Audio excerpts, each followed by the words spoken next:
un conseil à vous donner, je vous dirais, ouvrez votre cœur. Et surtout, allez à l'école du caméléon. C'est un très grand professeur. Si vous l'observez, vous verrez. Qu'est-ce que le caméléon? D'abord, quand il prend une direction, il ne détourne jamais sa tête. Donc, ayez toujours un objectif précis dans votre vie et que rien ne vous détourne de cet objectif.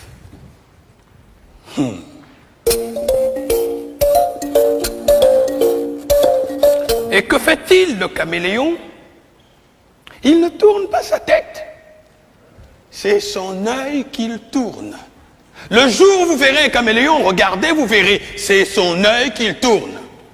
Il regarde en haut, il regarde en bas. Cela veut dire, informez-vous. Ne croyez pas que vous êtes le seul existant de la Terre. Il y a toute l'ambiance autour de vous. Et que fait le caméléon quand il arrive dans un endroit? Il prend la couleur du lieu. Ce n'est pas de l'hypocrisie. C'est d'abord la tolérance et le savoir-vivre. Se heurter les uns les autres n'apporte rien. Jamais on n'a rien construit dans la bagarre. La bagarre détruit. Donc, la mutuelle compréhension est un grand devoir. Il faudrait toujours chercher à comprendre notre prochain. Si nous existons, il faut admettre que lui aussi, il existe.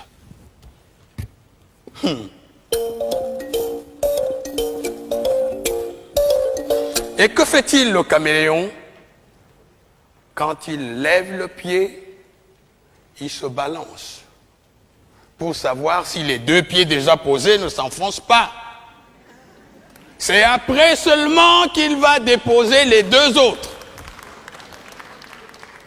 Il balance encore, il lève.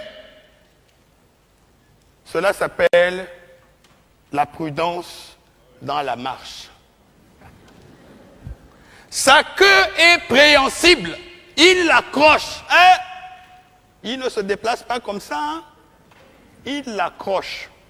Afin que si le devant s'enfonce, il reste suspendu.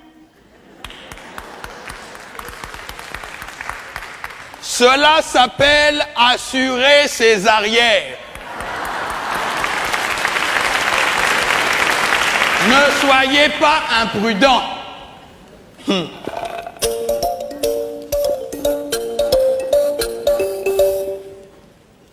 Et que fait le caméléon quand il voit une proie? Il ne se précipite pas dessus, hein? Il envoie sa langue. C'est sa langue qui va la chercher.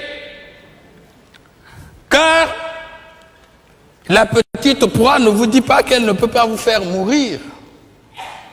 Alors, il envoie sa langue.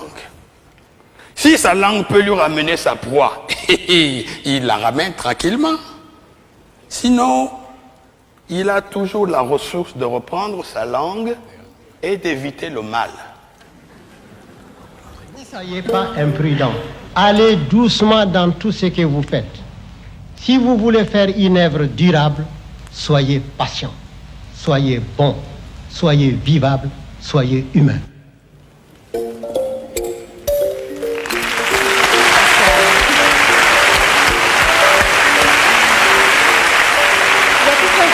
À dire ce texte. Oui. C'est Amadou Ampateba, par ce texte, en tout cas moi, me fait revivre tout ce que mes parents m'ont dit autour du feu. Et c'est toute la grande philosophie qui doit normalement nous accompagner durant toute notre vie. Et c'est l'école de la parole enseignée sous le baobab. C'est comme il l'école disait, de la parole et c'est l'école de la sagesse, de la philosophie. et de la philosophie. Et vous vous définissez beaucoup aussi comme un humaniste. Mpateba le faisait aussi. Exactement. Comme Hugo. Merci. Merci.